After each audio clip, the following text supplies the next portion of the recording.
উইকেন্ডে সবাই মিলে একটু ঘুরতে বেরিয়েছিলাম। এটা ছিল হিল টপ। পেখম আর ওর বাবা ওই যে দূরে ওখানে হচ্ছে মহুয়া ফল রোদে শুকোচ্ছে সেটা দেখছিল। পুরুলিয়ার অযোধ্যা পাহাড়ের কিছু কিছু জায়গা ঘুরবো বলে বাড়ি থেকে বেরোনো। পুরুলিয়ার মেন শহর থেকে অযোধ্যা পাহাড়টা ওই ঘন্টা দেড়েক মতো লাগে। গাড়িতে আস্তে আস্তে রাস্তায় আমি আর পেখম দুজনের শরীরটা একটু খারাপ লাগছিল, যদিও গাড়িতে এসি ছিল কিন্তু বাইরেটা ভীষণ রোদ ছিল। হিল টপে পৌঁছে আমরা ভাবলাম এখানে একটু রেস্ট নিয়ে যাই, আর এখানে কিছু হোটেলও রয়েছে, তো আমরা ভাবলাম যে খাবারটাও অর্ডার দিয়ে যাই। ফেরার পথে এখান থেকে খাবার খেয়ে তারপরে ফিরবো। খাবার অর্ডার দেওয়া হবে আর রেস্ট নেওয়া হবে একসঙ্গে দুই কাজ। আমরা যেখানে বসেছিলাম তার মাথার উপর বড় একটা কাঁঠাল গাছ ছিল, ওর নিচে মোরগগুলো ঘুরে বেড়াচ্ছিল। ওখান থেকে বেরিয়ে আমরা চলে যাই ময়ূর পাহাড়।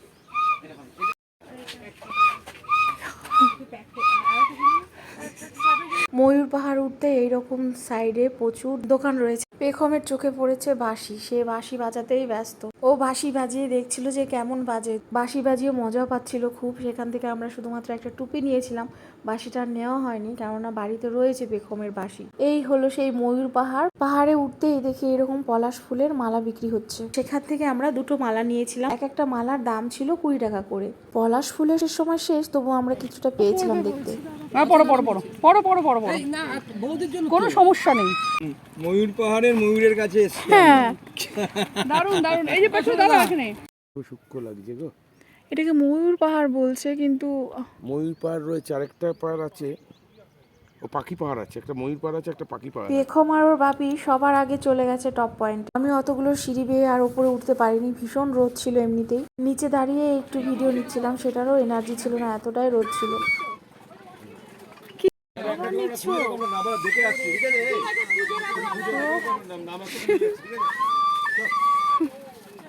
বাসে নিচে পাহাড় থেকে নেমে বাকি দোকানগুলো দেখছিলাম আর কি কি পাওয়া যায়। পেখমকে নিয়ে ওর বাবা আগেই গাড়িতে চলে গেছিল। আমরা সবাই একটা ছোট্ট মতো খাবারের দোকান ছিল সেখানে বসেছিলাম। দোকানটাতে কি কি খাবার পাওয়া যায় সেগুলো শুনে নিজেদের পছন্দ মতো খাবার নিয়েছিলাম। এটা ছিল চানা মশলা, আমি একটা স্প্রাইট নিয়েছিলাম, বাকিরা চা খেয়েছিল। এরপর আমরা গিয়েছিলাম বামনি ফলস।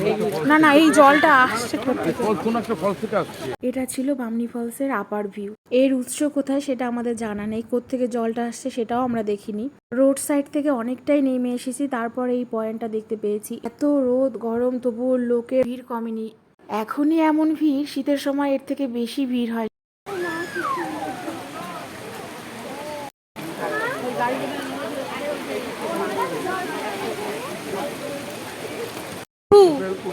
কি বাবু, কোথায় যাচ্ছিস তোরা?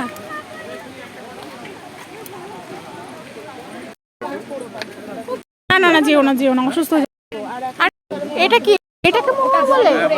এটাকে তো আমি গাব ভাবছি। কি ভালো লাগে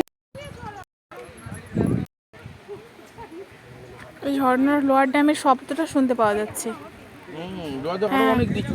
হ্যাঁ কিন্তু অনেকটাই নিচু, ওরা উঠবে যে কি করে? কে কার কথা শুনে? লোয়ার ড্যাম দেখার জন্য প্রায় 500 সিঁড়ি নিচে তারপরে যেতে হবে। নামতে তো অতটাও কষ্ট হবে না যতটা উঠতে কষ্ট হবে।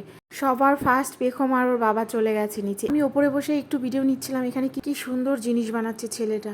লোয়ার ড্যাম দেখতে আমি আর নিচের দিকে যাইনি, ওপরে ওরা উঠে তারপরে এখানেও নামতে ছাড়েনি। এখানে এসে সেই জলের মধ্যে দুজনে মিলে যতটা আনন্দ করা যায় সব রকমের আনন্দ করে নিয়েছে।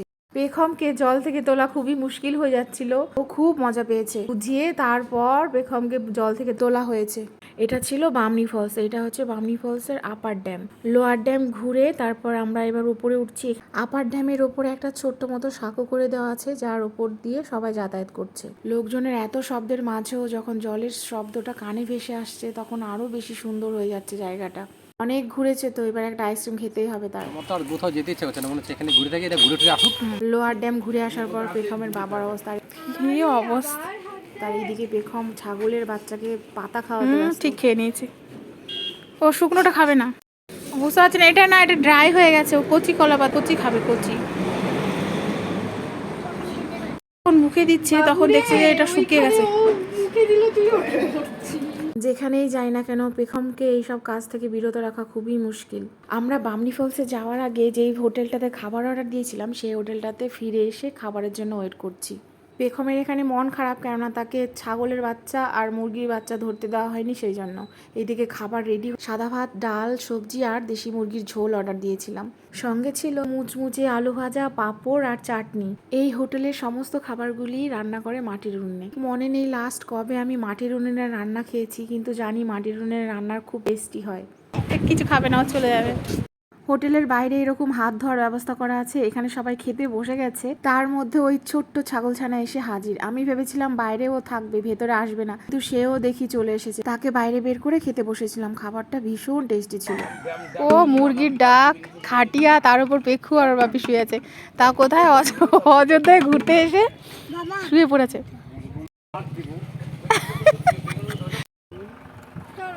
মানে কি স্টেডিয়ামটার নাম কি? এটা স্টেডিয়ামের গ্যালারি আর কি, এটা স্টেডিয়াম নাম লেখানো অযোধ্যা পাহাড় আদিবাসী উন্নয়ন সংঘ। ওখান থেকে বেরিয়ে আমরা মরগুমা ড্যামে পৌঁছে গেছি। সূর্য অস্ত যাবে তার আগের মুহূর্ত। মরগুমা ড্যামে পৌঁছতে আমাদের বিকেল হয়ে গেছে, সেই জন্য এইদিকে লোকজনও একটু কম ছিল।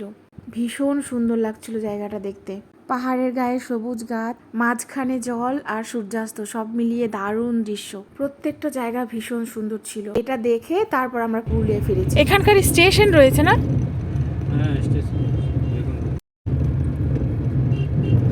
কিন্তু ড্যাম এখান থেকে ভালো লাগে। হ্যাঁ, এখান থেকে ভালো দুটো পয়েন্ট হয়, একটা পয়েন্টটা ভালো পাবে আর ওই দিক থেকে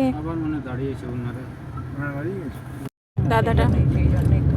সব মিলিয়ে দিনটা দারুণ কেটেছে আমাদের।